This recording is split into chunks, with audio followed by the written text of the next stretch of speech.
my radiant rebels and rainbow-souled saints. It's Sunday, June 1st, the kickoff to Pride, and the day the Lord rested. But clearly, no one else got the memo. Because from Capitol Hill to Silicon Valley, the false gods of this age are already up, caffeinated, and rewriting commandments in code. The idols are digital now. The golden calves run on Wi-Fi, and somewhere deep in the cloud, power is being brokered not with burning bushes, but with binary. But make no mistake, pride still burns brighter than censorship, truth still rises higher than propaganda, and joy is still a revolutionary act in a world built to suppress it. So whether you're marching in the streets, praising from the pews, or just surviving in a world that wants you small, welcome to the SassCast, where the commentary is holy, the fire is righteous, and the receipts are sealed with a kiss and a clapback. Let's dive in. Let's start with the part of the story where we give our tools too much power and call it progress. This week, global regulators officially floated the idea of centralized artificial intelligence governance, essentially one ring to rule them all, a unified system for monitoring AI ethics, development, and deployment across borders. The book of Genesis is back on the table. Think Joseph interpreting Pharaoh's dreams and saving Egypt from famine. Except now, it's GPT interpreting human behavior, forecasting stock markets, and rewriting everything from poems to policy briefs. But if you're wondering who's playing Pharaoh, well... And speaking of leaders with divine delusion and gold-plated everything, President Golden Dawn, freshly absolved by loyal courts and newly emboldened, has begun referring to AI as both a threat and a tool of the deep state. He proposed an American intelligence first policy this week, suggesting the U.S. build its own AI army to fight propaganda and fake realities.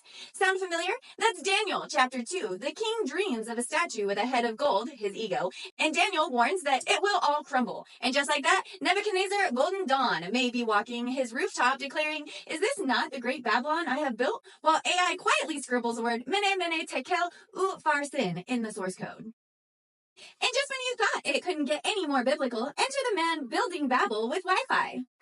Meanwhile, Elon Musk launched a new initiative he's calling X-Genesis, a global AI architecture built on the idea of individual sovereignty and decentralized learning. He called it AI for the people, but critics say it smells more like the Tower of Babel, a structure reaching toward heaven built by those who think they can outcode God.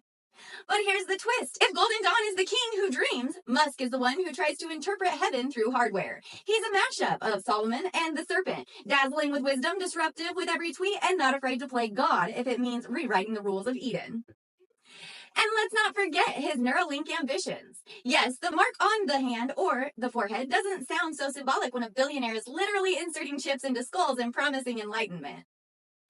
Meanwhile, the rest of the world is busy weaponizing their own prophecies. Europe and Asia continue their sprint to build their own AI defense systems, each swearing it's for peace, while simultaneously designing drone fleets that can decide who lives and who dies faster than a Roman centurion sword. Remember Revelations 13? A second beast rises, giving breath to the image of the first, making it speak and causing those who do not worship it to be slain.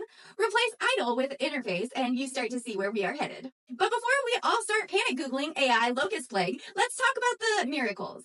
Not all is doom. A wave of AI-generated art, architecture, regenerative farming, and personalized medicine is washing over the world like the Book of Exodus, a great deliverance from the plagues of poverty, disease, and even boredom.